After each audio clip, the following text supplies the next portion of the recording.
I'm going to take you to Dick Cheney. Fasten your seatbelt. And this is going to absolutely blow you away. I would like you, if you can do this on your computer, to go to methodicaldeception.com. And when you open that up, on the navigation bar, you'll see where it says resources. And you'll want to click on that resources. And then there's a big box that says about the Israeli art students at the World Trade Center. Click here. Click on that and tell me when you get to that page that has some photographs, because this is the elephant in the room that nobody wanted to talk about. And this is one of the documents, a 61-page DEA document that I went over and over and over and connected Israeli Mossad bomb experts to an art group that were traveling around the United States, and to an art group that gave themselves the name of Gelatin. So are you there? I'm there. Okay, so you got those pictures? Yeah. Okay, now I'm going to take you to Dick Cheney. Just listen up. You're looking at those pictures. Those are some Israeli art students that came from a foreign country, and their art project was called B Thing. They called their team the Gelatin Group. And just so you understand this, gelatin is often referred to gelignite or blasting gelatin. It's also referred to as blasting jelly, but gelatin, and they later on changed their name because people started waking up to this. So they named their name Gelatin. They called their art project the B Thing, and you will see on the left-hand side a photograph of the title page of their book.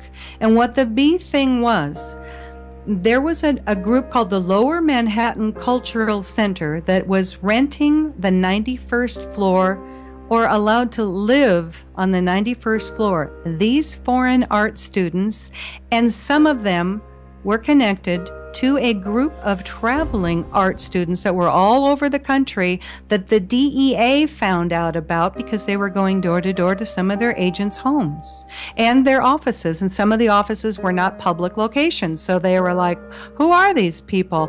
There's Israeli students trying to sell us art. This was just a smokescreen. So you wouldn't go to where we're about to go. Now, the guy in the pink shirt, he's on the top right-hand side. Yep. Kind of pink shirt on. He has repelling gear on. Yeah. They removed a window. This was their art project. They put a wooden balcony out, and they had photographs taken via a helicopter that was rented by their sponsor from the Lower Manhattan Cultural Center. And that particular gentleman also had a big party to celebrate this event, and he rented part of the top floors of the Millennium Hotel. You'll remember that from 9/11, and who was there, the Bush relative, and took pictures and had a big champagne party watching this. Okay, look behind the gentleman in the pink shirt. You're going to see two big bold numbers. It says BB18. Those are fuse holders. Now look at all three pictures and look at how many boxes of plastic fuse holders that can be used for remote control demolition. And ask yourself, why would art students from Israel and Austria be having thousands of fuse holders? This building was built in the early 1970s. They weren't electricians. They weren't redoing all of the electricity in that building.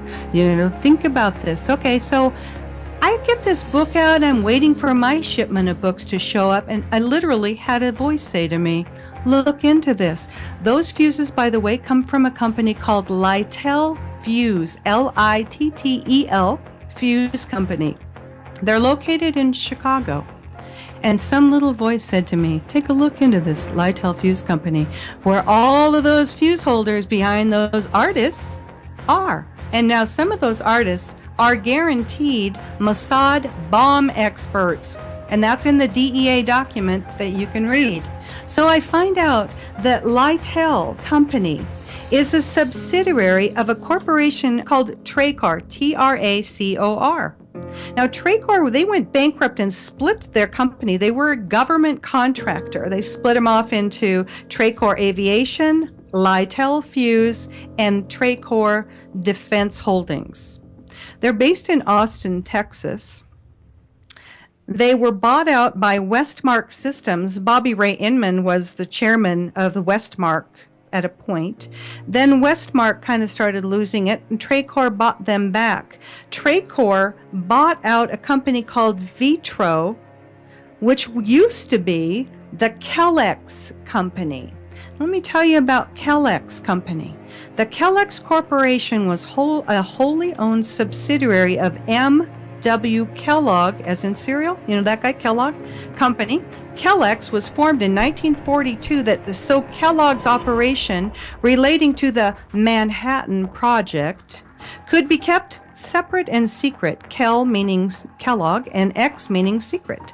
The new company's goal was to design a facility for the production of enriched uranium through a gaseous diffusion technique. In gaseous diffusion, isotopes of uranium-235 could be separated from uranium-238 by turning uranium metal into uranium hexafluoride gas and straining it through a barrier material. Now, this is kind of interesting too. So for those of you who remember that originally the first responders were getting calls that there was a missile launched from the Woolworth building. The newly formed Kellex Company's original headquarters were in the Woolworth building in Lower Manhattan. I know, it's just another coincidence, isn't it? They later on moved to Oak Ridge, Tennessee. But now the Kellex Company, you will know them today. Here we are, fasten your seatbelts, as Halliburton. Dick Cheney's old company. There you go. I told you I was going to take you to Dick Cheney.